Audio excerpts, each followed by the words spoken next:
What's the most insane story in the Bible that most people forget about? Remember Joseph and his coat of many colors?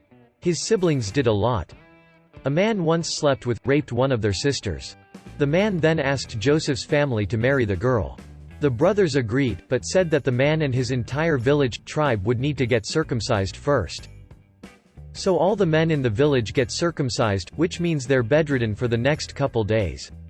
Once that happened, a couple of Joseph's brothers walked into the village and killed every single man while they were in their beds. Genesis chapter 34. The man and his entire village, tribe would need to get circumcised first.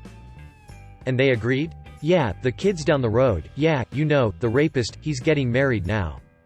Anywho, we gotta cut our foreskins off now. If I remember correctly, the rapist was the ruler of the city, tribe thing, or he was the son of the ruler.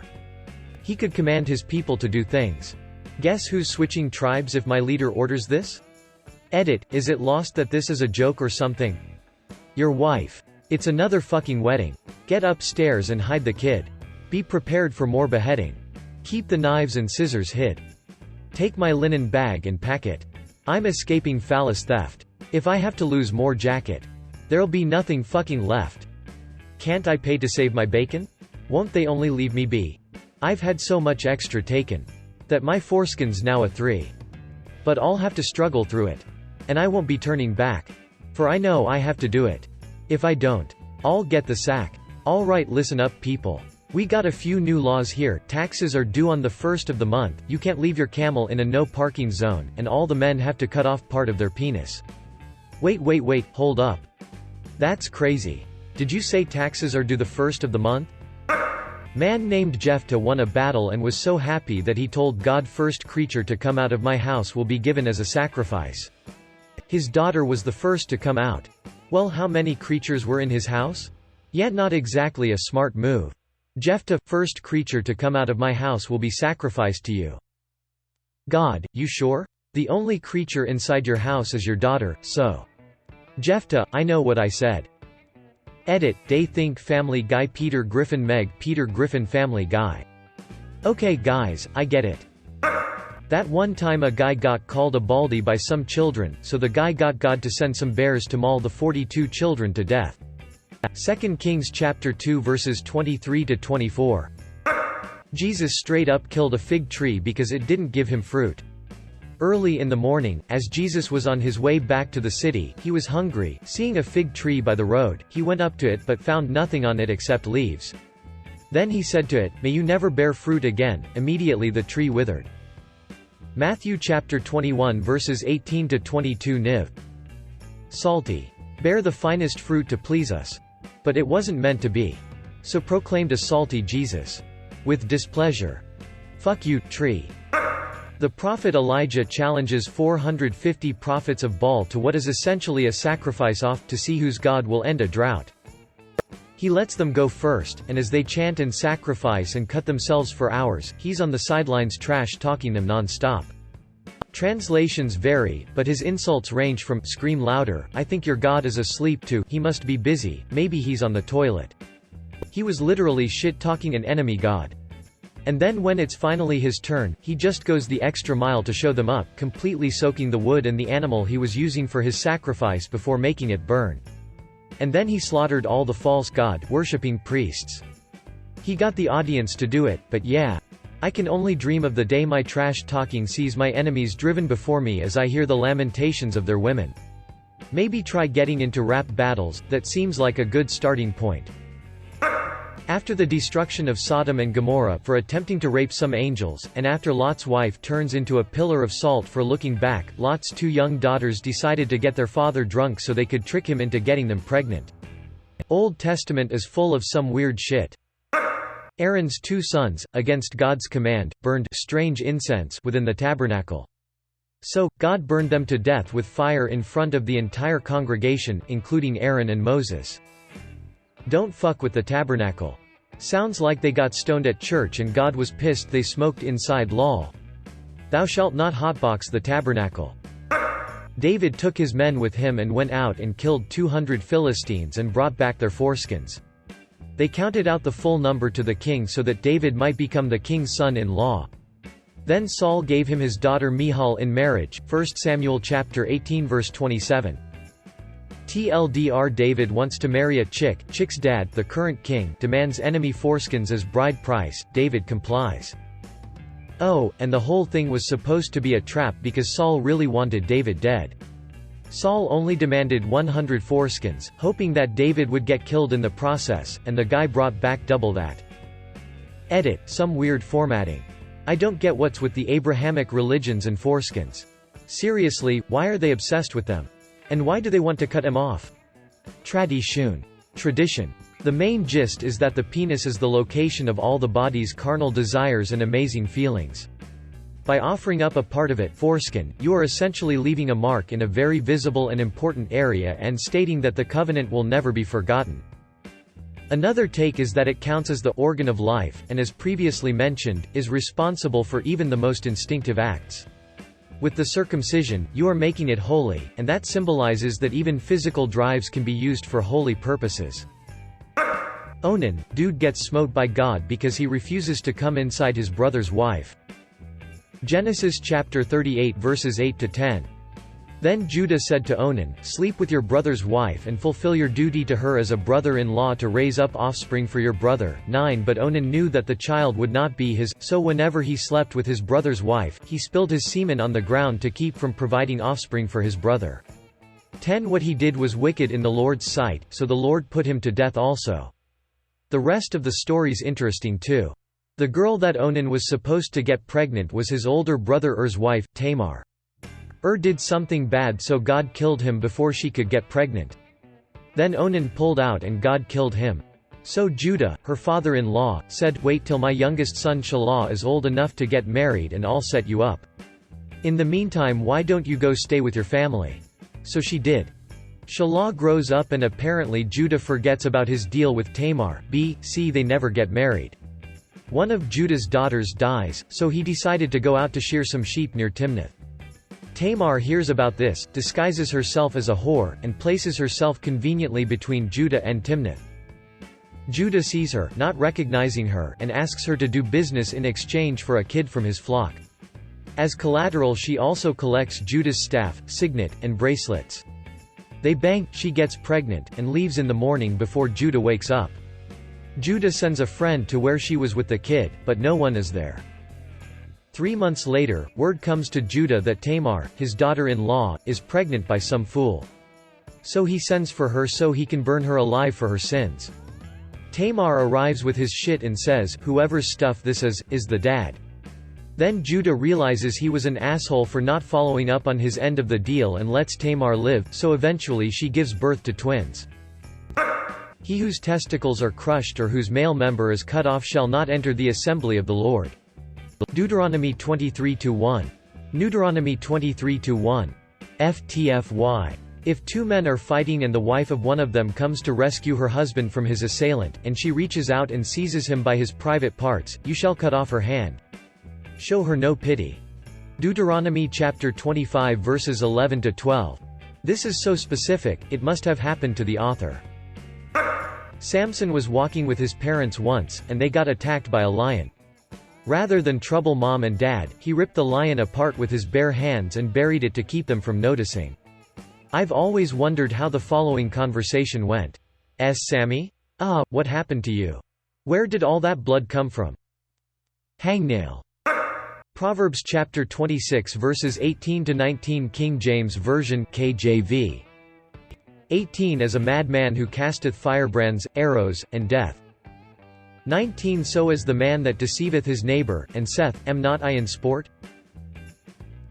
The original, It's just a prank, bro.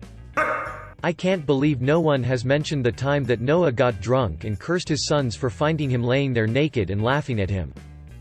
Edit. Okay, what we've gathered so far. Point 1 Only one of the sons was cursed, Ham.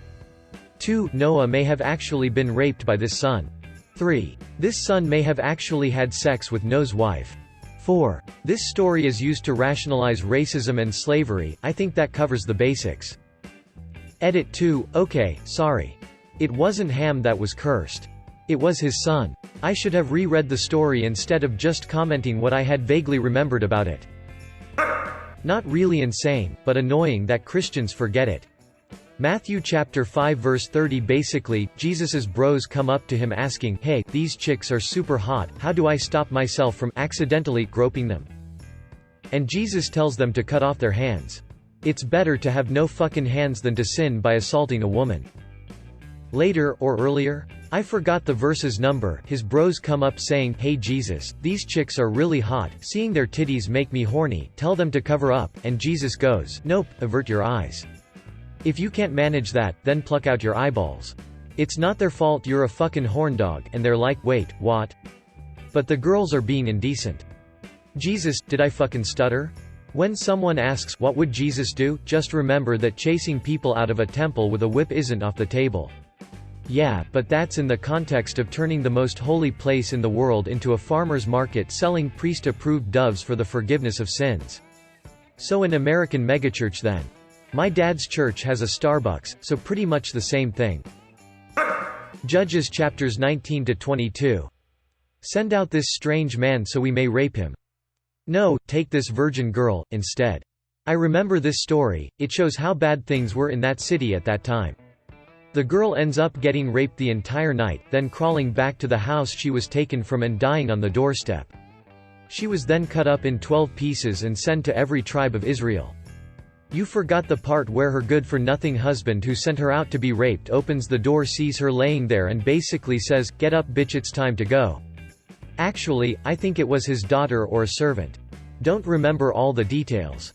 Really shows how terrible those times were for women. 'Twas his servant or his concubine depending on the Bible version. But I remember reading this as a kid and thinking WTF.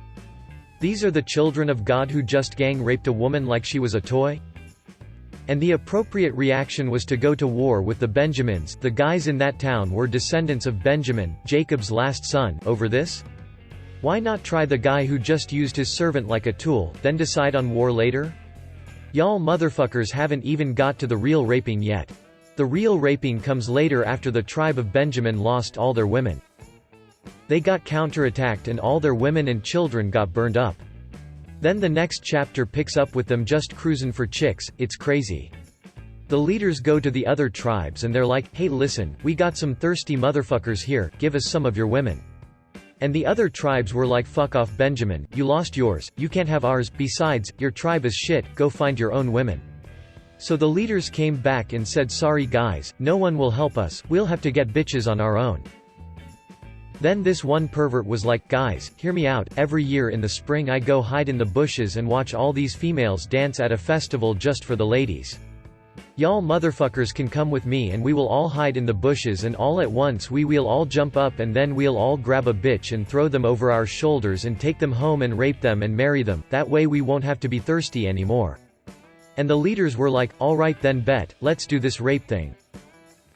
And so that's what they did, they all hid in the bushes and then the festival came through and they all scooped up a female and took them home and raped them. Thousands of women got raped and then they made them be their wives. And all the other punk-ass dudes were like, "Oh well, I guess they are your problem now." And there was no condemnation or anything else, God was just chill with it, and that's how the Benjamites got their groove back. Edit, ha, thanks people telling me they like my storytelling. A bunch of people telling me I should write the woke Bible, so here, I made a subreddit. Only 2 chapters so far but I am taking request, ha. And here are my other stories, not funny ones though, mostly coming-of-age stories of growing up disillusioned in Middle America. Jesus and the disciples needed to pay their taxes, but didn't have any money. Jesus has one of them catch a fish, then reaches in its mouth and pulls out a coin. Ta-da. What's that behind this fish's ear? There's a bit in Exodus where God sends Uriel to torment and abuse Moses for not circumcising his son. Moses was seconds from death when his wife circumcised their son with a rock and laid the foreskin at his feet, sparing his life from grisly archangel murder. God really seems like a fun, laid-back guy. The Apostle Paul is giving an address to a group of people one night. He is so batshit boring that some dude nods off, falls out a window and dies. Paul calmly walks down, raises him back to life and then goes back up and continues the evening. Acts 20. Imagine being able to bring people back to life, but people still find you so boring a guy literally falls to his death. Imagine you are in a sermon that bores you to death. Now imagine yourself appreciating the peace of heaven as you acclimate to the new afterlife and are grateful to not have to listen to one more word out of that insufferable Paul. Now imagine that momentary peace being shattered as you are ripped out of the bosom of God across an entirety of creation and slapped right back onto earth, staring up into the eyes of the most boring apostle to ever have his feet washed when he says, "Don't worry, you didn't miss a thing." She remembered her lover with the penis like a donkey and a flood of semen like a horse. Ezekiel chapter 23 verse 20. I took my old Bible to see if you're not bullshitting us only to find this phrase underlined. WTF young me. There's a really fat king who gets stabbed and he's so fat that the sword gets swallowed up in his fat when he's stabbed. Source: M theology student. Korah, a guy who rebelled against Moses, was swallowed up by the ground, along with 250 of his followers. Sinkholes are scary. Everyone knows the story of Noah's Ark, but nobody remembers the next part, where he gets super drunk and wanders around naked, passes out and his kids have to drag his naked, drunk, passed out ass back home. Noah's Ark 2, The After Party. Dude, where's my ark? Not a story, but just my favorite Bible verse. Whenever I see someone do something incredibly cringeworthy or despicable, I like to quote it. It's Genesis chapter 6 verse 6. The Lord regretted that he had made human beings on the earth, and his heart was deeply troubled. So, if you see the headline to an article which says, New Minions movie set to release in 2019, you can just angrily scoff Genesis chapter 6 verse 6. That time Solomon wrote about how his wife was so crazy for his ivory tusk covered in sapphire bulges. Pretty much the entire book of Job. God and Satan pretty much make a bet and God is perfectly chill with Satan fucking Job over royally just to test his faith. At the end of it all, Job has the audacity to ask God why the fuck this is happening to him, and God goes off with a pretty intense power trip about how Job could never understand God's ways. Don't get me wrong, powerful story in the original Hebrew and the meaning is lost in English to some extent, but still, kind of dick move there. Oh, and he rewards Job's devotion with a new family. Not the family he loved and mourns, just a new one. Women and children are just stuff you can replace. Thanks God. I was always a fan of the alternate ending to Judas's story. Instead of hanging himself out of guilt for having narsed out Jesus, he used the fat cash the Romans gave him to buy some land. He then proceeded to fall over and the motherfucker exploded.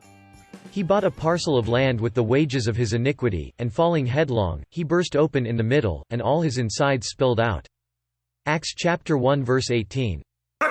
Not the most insane, but I love that Moses with the tablets came back, saw everyone kinda just partying without him, got pissed and broke the tablets and then had to go get new ones. Pissed that while they could see the presence of the God that had just rescued them from slavery, in the form of a perpetual storm on the mountain right next to them, they decided to create an idol and then make it their God. Decided to create an idol and then make it their God. It's so funny to me that they did this stuff. This is our new God. We just built it. But, if we built it a few minutes ago, how can it be God? It's God now. The Lord Jehovah has given unto you these 15. 10 commandments. For all to obey. Mankind was at peace, so God created the races and languages to ensure conflict and strife among men. Genesis chapter 11 verses 1 to 9. To be fair, they were building a tower to reach toward the heavens. It also seems to be viewed as kind of showboating. God didn't like that so much. It's funny because in reality Babel, if it actually existed, was probably the size of a 4-story building. I think it was the intent that God hated. Nah, God is only like 70 feet up in the sky and he got super spooked. People seem to think Jesus was always this peaceful, gentle man, but they seem to forget about the cleansing of the temple. Sellers were making an insane profit from Jewish travelers who came to offer a sacrifice at the temple by selling them animals and whatnot. Well, Jesus didn't like that one bit. Suddenly, his theme song starts playing, which I imagine was played on a lyre, or flute, and everybody knows they're fucked. Jesus busts ass into the temple, and starts running down the aisle. Everyone but the merchants are cheering, the Jews are pumped, knowing Jesus is about to make this motherfucker burn. Jesus starts flipping tables and shit, and then whips the ever-loving fuck out of the merchants and money changers with a whip that he made by himself. Point of the story, nobody fucks with the Jesus. Edit, it's been about 15 years since I've been to church. Some facts may not be exactly right. Edit 2, I know a lot of people hate this kind of edit, but whoever gave me my first gold, thanks. I'm not sure what to do with it, but I'm sure I'll figure it out. Thanks for watching our video. If you like it, please smash the subscribe and like button to support the channel, so that we can create more quality content in the future.